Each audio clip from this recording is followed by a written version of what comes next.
Day 1. So it's finally happened. My secret orders have been executed and I have a new command. This diary starts at day 1 because for my own protection my old life has been wiped. And to anyone who used to know me, I don't exist. I'm a mystery. A ghost. And let's face it, my old life was a bit crap anyway. I'm not quite sure how this is for my own protection, but I was assured it was for the best by a creepy man at a desk who doesn't quite understand how lighting works. This all started with lights in the sky and worldwide reports of weird sightings and things falling into city centres. I just assumed people were rioting again, then trying to steal DVD players and shoes, but apparently it's a bit different this time. Because everyone has camera phones now and insists on using the bloody things all the time, we have video of the metal box-like things that fell, and we can also see what they do. Due to some idiot poking one, it activated, causing an unusual green light to appear that seemed to grab people and pull them into the device. The next moment, however, people are just lying there covered in green string. I wished it would make up its mind if it was going to coat people with crap or kidnap people, as it would make it a lot easier to figure out what the hell is going on. It was going to be my job to take charge of the situation and clean up the mess, although not with a mop and bucket as I first suspected. As my superior said, the XCom project has started. Apparently, the nations of the world stopped fighting amongst themselves for long enough to scrape some cash together for me to be able to build a base, and I could choose the location. I decided to build it in America, as the government had promised to help me build a bit of a decent air force. I figured having a strong air force would be useful in shooting down stuff that's flying in from space, and thus will be flying through the air to get to us. Then it was straight onto the first ground mission. I would be in command of the squad that was sent, to see what the hell was going on down there. Apparently though, the ship that the Americans had decided to supply me with has a few design faults, in that it could only seat 4 people at once.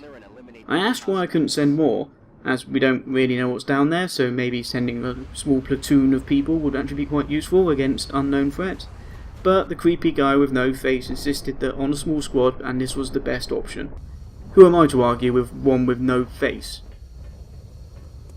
The squad landed in an old train yard and ran quickly into cover, and then there it was, the first sight of aliens on Earth. Little creepy grey things that looked like the ones you saw in old 60s movies, although oddly the movies looked more realistic. The squad took position and I ordered them to shoot anything that moved, but due to confusion, or because the guy needed glasses, or he was too busy playing with his weapon, he promptly failed to take a shot at the first alien. Although, luckily, for some reason the alien decided to shoot a box and not the soldier behind it. I was wondering if maybe it thought boxes were the bigger threat, because one fell on one of its mates or something. More turned up, and one of the squad finally had a chance to fire. Decker took aim at the weird slimy thing, and promptly missed. This was not starting out too well. Luckily, the aliens seemed a bit thick. A couple more of them climbed up on top of a train, and promptly ran off when they saw the squad. Then again, maybe we look as freaky to them as they look to us. Soon after the first sighting of aliens on Earth was the first death of an alien on Earth, as we got our first kill. Timmermans flanked one of the blighters and shot it in the face. I wanted to get the weapon that the alien was using because, well, let's be honest, it was cool.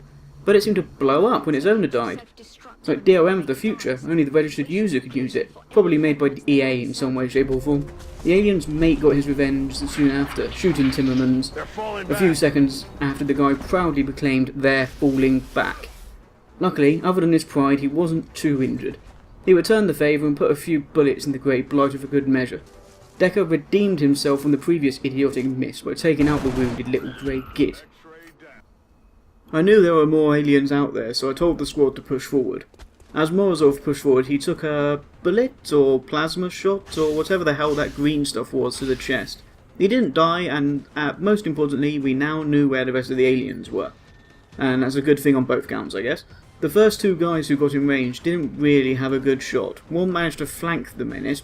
Apparently shooting bullets into its brain doesn't stop it moving. It doesn't have the same effect as on people. Another shot was taken, but due to the very bad angle it missed.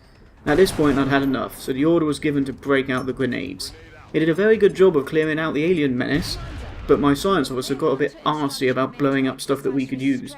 Moving forward, the aliens took another shot, but luckily Bogdanov, a man with a name that makes you think he was talking about what he just did in the loo, managed to avoid it. Returned in fire, he killed the final alien, and the first mission was a resounding success. Other than the stuff that blew up and the injuries and the damage to the train yard anyway. With the mission complete, I ordered everyone back onto the Sky Ranger. It didn't take too long for all 4 people to get on. Before long, we were sailing triumphantly into XCom HQ. Officer Bradford welcomed me to HQ and explained his duties. I wasn't paying much attention, but as long as I get to order the troops to kill things, I don't care. I decided that any troops that actually managed to get a hit and kill anything deserved a promotion from that mission. That left Morozov in the lurch, but maybe he'll learn to aim better next time if he wants to actually get anywhere. I decided to hand out some better weaponry to some of the troops, although not to Morozov, until he learns to actually shoot the one he's got. A heavy machine gun and a rocket launcher to one, a shotgun to another, and a sniper rifle for the final lucky soldier. Hopefully this will make them a bit more effective in the field. Although with the way things are going, we'll probably just end up blowing up more boxes and cars instead. I had a look at what we brought back with us, and it wasn't a bad haul. There were lots of things I didn't understand, but I guess that's what the research department was for. They could have a look at stuff and explain what the hell it is to me. I visited the department and got introduced to the lady who has been having a go at me earlier about blowing stuff up. I told the research department to start looking at the alien's physiology, thinking that knowing which weak points to shoot would help out in the long run. This didn't stop me from getting another lecture about not using explosives, however, so I had to point out that if there's no soldiers, there's no one to bring back stuff to research, and left. I then paid a visit to the engineering department and ordered them to get to work on expanding the underground base. I was starting to feel a bit like a Bond villain with all this cool stuff in a massive underground lair. After hiring a few more soldiers, I purchased some medkits and some satellites for use later, then went to mission control to tell them to contact me when something happened. And that was the end of my first day. Quite successful, I thought. At least there's a few dead aliens now. Day 5. Well, the aliens have turned up again, abducting some more people from literally all over the world. Because I could only respond to one situation at a time, despite having quite a lot of troops and support people around, I went to Nigeria because of the promise of additional engineers for helping them out. I gave one of the rookies the medkits I'd made just in case. After the success of the first mission, I was feeling confident. We knew how to beat them now, so it was all going to be okay. I hoped.